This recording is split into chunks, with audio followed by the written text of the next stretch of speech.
പ്രിയപ്പെട്ടവരെ, എല്ലാവർക്കും സുഖമായിരിക്കുമല്ലോ. നമ്മുടെ രാജ്യത്ത് നിന്ന് ആദ്യമായിട്ട് 50 മില്യണിൽ കൂടുതൽ സബ്സ്ക്രൈബേഴ്സുള്ള ഒരു ചാനലായിട്ട് KL ബിജു ബ്രോൻ്റെ ചാനൽ മാറിയിരിക്കുകയാണ്. അതിനുള്ള പ്ലേ ബട്ടൺ ഇവർക്ക് യൂട്യൂബിൽ നിന്ന് ലഭിച്ചു.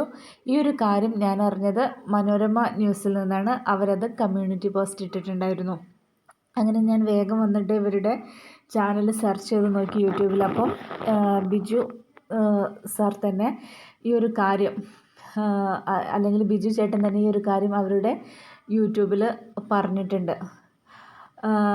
ഞാൻ ഇനിയൊരു സത്യം പറയട്ടെ, ഞാൻ ഇവരുടെ ചാനൽ സബ്സ്ക്രൈബ് ചെയ്തിട്ടില്ല. ഇവരുടെ ചാനലിനെ കുറിച്ച് ഞാൻ ആദ്യമായിട്ട് അറിയുന്നത് കുറച്ച് മാസങ്ങൾക്ക് മുൻപ്. ഇവർക്ക് 10 മില്യണിൽ കൂടുതൽ സബ്സ്ക്രൈബേഴ്സ് കിട്ടിയെന്ന് പറഞ്ഞിട്ട് മിക്ക യൂട്യൂബേഴ്സും വീഡിയോ ചെയ്തിട്ടുണ്ടായിരുന്നു. അങ്ങനെയാണ് ഞാൻ ഇങ്ങനെ ഇവരെക്കുറിച്ച്, ഇവരുടെ ഒരു ചാനലിനെ കുറിച്ച് ഞാൻ ശ്രദ്ധിക്കുന്നത്. പക്ഷേ ഞാൻ ഷോർട്സൊക്കെ, ഇവരുടെ ഫേസൊക്കെ എനിക്ക് ഓർമ്മയുണ്ട് കേട്ടോ. ഷോർട്സൊക്കെ ഇങ്ങനെ കാണുമ്പോൾ ഇടയ്ക്കിടയ്ക്ക് ഞാൻ ഇവരുടെ ഷോർട്സൊക്കെ കാണാറുണ്ട് എന്ന് കരുതി അങ്ങനെ കൃത്യമായിട്ട് ഞാൻ ഇവരെ അങ്ങനെ ഫോളോ ചെയ്തിട്ടില്ലായിരുന്നു. ഒരു 10 മില്യണിൽ കൂടുതൽ സബ്സ്ക്രൈബേഴ്സുള്ള കേരളത്തിലെ 3 പേരിൽ ഒരാളാണ് ഇവരെന്ന് പറഞ്ഞിട്ട് കുറച്ച് മാസങ്ങൾക്ക് മുൻപ് ഈ ഒരു ഫാമിലിയെക്കുറിച്ച് എല്ലാവരും ചർച്ച ചെയ്തിട്ടുണ്ടായിരുന്നു. ഇപ്പോൾ ഇതാ വീണ്ടും ഇന്ത്യയിൽ നിന്ന് തന്നെ ആദ്യമായിട്ട് 50 മില്യണിൽ കൂടുതൽ സബ്സ്ക്രൈബേഴ്സുള്ള ഒരു യൂട്യൂബറായിട്ട് ഇവരുടെ ഒരു ചാനൽ മാറിയിരിക്കുകയാണ്. ഇവരുടെ ചാനലിലെ വ്യൂസിനെ കുറിച്ച് പറയുകയാണെങ്കിൽ, ഇവരുടെ ചാനലിൽ വീഡിയോക്ക് അത്ര വലിയ വ്യൂസൊന്നും കിട്ടുന്നില്ല. അതായത് ഇവരുടെ ചാനൽ 50 മില്യണിൽ കൂടുതൽ സബ്സ്ക്രൈബേഴ്സുള്ള ചാനലാണല്ലോ. അതായത് 5 കോടിയിലധികം ആൾക്കാർ സബ്സ്ക്രൈബ് ചെയ്ത് വെച്ചിട്ടുള്ള ഈ ഒരു ചാനലിൻ്റെ വ്യൂസ് എന്ന് പറയുമ്പം ഏകദേശം 50 മില്യണൊക്കെ കിട്ടേണ്ടതാണ്. അപ്പോൾ ഞാൻ ഇവരുടെ ചാനൽ ഇതിലെ വീഡിയോസ് സെർച്ച് ചെയ്ത് നോക്കിയപ്പോൾ വ്യൂസ് എന്ന് പറയുമ്പോൾ ഏറ്റവും കുറവാണ്. ഇവരുടെ സബ്സ്ക്രൈബേഴ്സിനെ അപേക്ഷിച്ച് ഏറ്റവും കുറവ് വ്യൂസാണ് ഇവരുടെ വീഡിയോസിന് കിട്ടിക്കൊണ്ടിരിക്കുന്നത്. ഏറ്റവും കുറഞ്ഞത് ഒരു 10 മില്യണിൽ കൂടുതൽ വ്യൂസെങ്കിലും ഇവർക്ക് കിട്ടേണ്ടതാണ്. അത്രയ്ക്കേറെ സബ്സ്ക്രൈബേഴ്സ് ഉണ്ടായിരുന്നിട്ട് പോലും ഇവരുടെ വീഡിയോസിന് അത്രയേറെ വ്യൂസൊന്നും കിട്ടുന്നില്ല. പക്ഷേ വീഡിയോസിനാണ് വ്യൂസ് കിട്ടാതിരിക്കുന്നത്. പക്ഷേ ഷോർട്സിന് നല്ല രീതിയിൽ വ്യൂസ് കിട്ടുന്നുണ്ട്.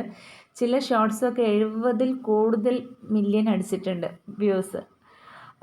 മിക്ക ഷോർട്സും, ഭൂരിഭാഗം ഷോർട്സും 50 മില്യണിൽ കൂടുതൽ വ്യൂസ് ആയിട്ടുണ്ട്. അത്രയേറെ ഗംഭീരമായി ഓടുന്ന ഷോർട്സാണ് ഇവരുടെ ചാനലിൽ ഉള്ളത്. പിന്നെ ഇപ്പോൾ ഞാൻ ഇവരുടെ ചാനലിൽ കയറിയിട്ട് മിക്ക വീഡിയോസും വാച്ച് ചെയ്ത് നോക്കി. വളരെ നല്ല വീഡിയോസാണ്. വലിയ ഒച്ചപ്പാടോ ബഹളോ ഒന്നുമില്ലാത്ത വളരെ സൗമ്യമായ രീതിയിൽ പോയിക്കൊണ്ടിരിക്കുന്ന, വളരെ ശാന്തമായി ഒഴുകിക്കൊണ്ടിരിക്കുന്ന ഒരു അരുവി പോലെ എന്നൊക്കെ വേണമെങ്കിൽ നമുക്ക് ഇവരുടെ ചാനലിനെയോ അല്ലെങ്കിൽ വീഡിയോസിനെയോ ഫാമിലിയോ ഒക്കെ നമുക്ക് ഉപമിക്കാം.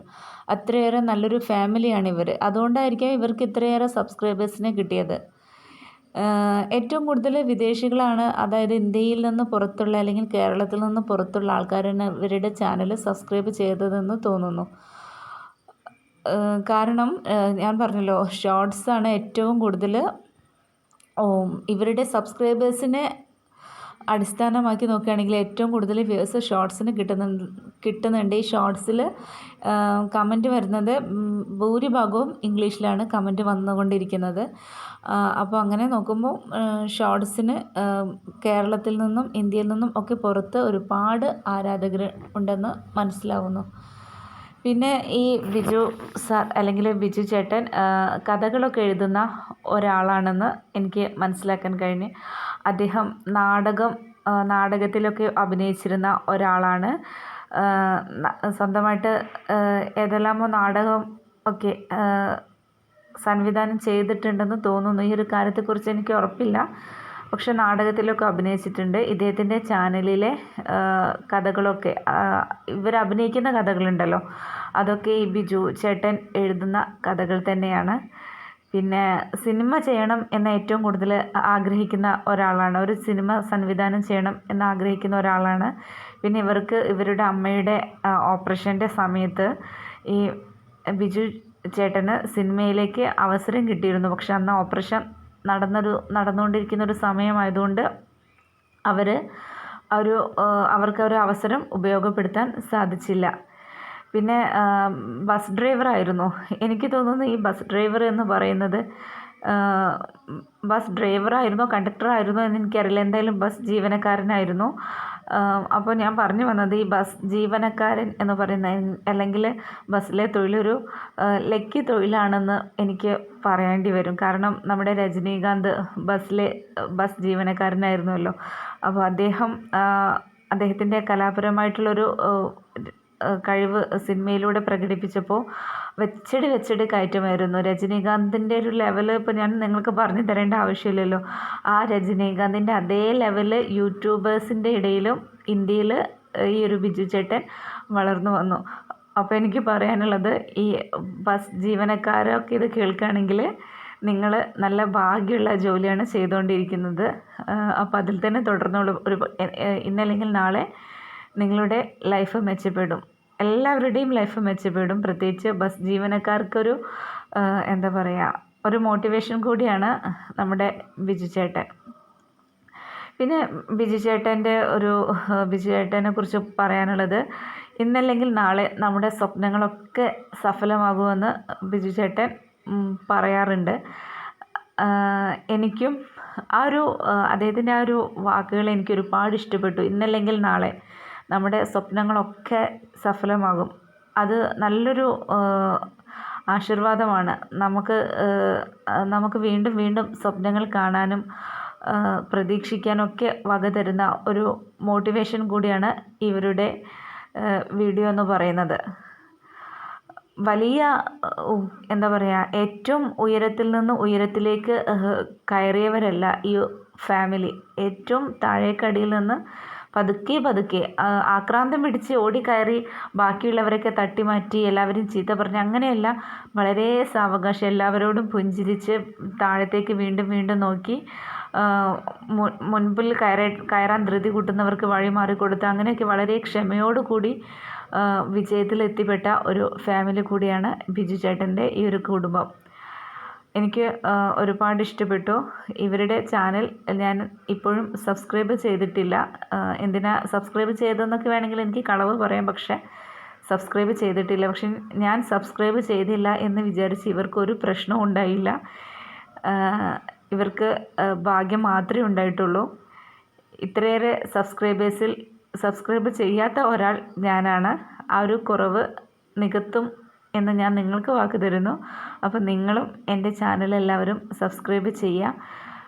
പിന്നെ ഞാൻ നേരത്തെ പറഞ്ഞല്ലോ, മനോരമ ന്യൂസിൽ ആണ് ഇവരെക്കുറിച്ച് ഞാൻ ഇങ്ങനെ ഇവർക്ക് 50 മില്യണിൽ കൂടുതൽ സബ്സ്ക്രൈബ് ഉണ്ടായതിന് യൂട്യൂബിൽ നിന്ന് ഉള്ളൊരു പ്ലേ ബട്ടൺ ലഭിച്ചു, ഏറ്റവും വില കൂടിയ പ്ലേ ബട്ടൺ ലഭിച്ചു എന്ന ന്യൂസ് ഞാൻ കണ്ടത്. അപ്പോൾ അതിൽ ഒരുപാട് നെഗറ്റീവ് കമൻറ്റുകളൊക്കെ ഇവർക്ക് എതിരെ വന്നിട്ടുണ്ട്. അവർക്ക് പലർക്കും ഇതിലെന്തോ ഒരു കള്ളത്തരമുള്ളൊരു പോലെയൊക്കെയാണ് പലരും കമൻറ്റ് ഇട്ടിട്ടിരിക്കുന്നത്. കാരണം ഇവരുടെ വീഡിയോസിന് വ്യൂസ് ഇല്ല. 50 മില്യൺ എന്ന് പറയുമ്പോൾ ഇവരുടെ ഒരു സബ്സ്ക്രൈബേഴ്സിനെ അടിസ്ഥാനമാക്കി ഒരു വീഡിയോക്ക് ഒരു മിനിമം ഒരു 10 മില്യൺ വ്യൂസെങ്കിലും കിട്ടേണ്ടതാണ്. പക്ഷേ 1 മില്യൺ വ്യൂസ് പോലും പല ഭൂരിഭാഗം വീഡിയോസും 1 മില്യൺ വ്യൂസിൽ പോലും എത്തുന്നില്ല. പക്ഷേ എനിക്ക് അങ്ങനെ നെഗറ്റീവ് പറയുന്നവരോട് എനിക്ക് പറയാനുള്ളത് ഇവരുടെ ഷോർട്സ് നല്ല രീതിയിൽ ഓടുന്നുണ്ട്. ഇവർക്ക് ഏറ്റവും കൂടുതൽ സബ്സ്ക്രൈബേഴ്സിനെ കൊടുക്കുന്നത് ഷോർട്സ് ആണെന്നുള്ള കാര്യത്തിൽ യാതൊരു ഡൗട്ടും ഇല്ല. ഇപ്പോൾ മിക്ക യൂട്യൂബിനെ കുറിച്ച് അറിയാത്തവർക്ക് കാര്യങ്ങൾ പറഞ്ഞു തരുന്ന ഒരുപാട് ചാനലുകൾ നമ്മുടെ യൂട്യൂബിൽ അവൈലബിൾ ആണ്. അവരൊക്കെ പറയുന്നത്, നമുക്കൊരു ടിപ്പായിട്ട് പറഞ്ഞു തരുന്നത്, നമുക്ക് സബ്സ്ക്രൈബേഴ്സ് കിട്ടാൻ ഏറ്റവും കൂടുതൽ ഷോർട്സ് ചെയ്യുക എന്നുള്ളതാണ്. അപ്പോൾ അതിൻ്റെ ഏറ്റവും വലിയൊരു ഉദാഹരണം കൂടിയാണ് ഇവരുടെ ഈ ഒരു ചാനൽ. ഇത്രയൊക്കെയാണ് എനിക്ക് പറയാനുള്ളത്. അപ്പം എല്ലാവർക്കും നന്മയുണ്ടാവട്ടെ. ഒരാളുടെ വിജയത്തിൽ ഒരിക്കലും അസൂയപ്പെട്ട് അവരെ നെഗറ്റീവ് പറഞ്ഞിട്ട് യാതൊരു പ്രയോജനവുമില്ല. ഒന്നെങ്കിൽ അവരുടെ വിജയത്തെ നമ്മൾ അംഗീകരിക്കുക. അവരുടെ വിജയം നമുക്ക് ഉൾക്കൊള്ളാനോ അംഗീകരിക്കാനോ കഴിയാതെ മനസ്സ് അസ്വസ്ഥമാവുകയാണെങ്കിൽ അത് നമ്മളൊരു മോട്ടിവേഷനായി കണ്ട് അവരെ പോലെ നമ്മളും മെച്ചപ്പെടാൻ വേണ്ടി പ്രയത്നിക്കുക. അല്ലാതെ അവരിങ്ങനെ കുറ്റം പറഞ്ഞുകൊണ്ടിരിക്കുക എന്നത് അത്ര നല്ല കാര്യമൊന്നുമല്ല. Okay, thank you.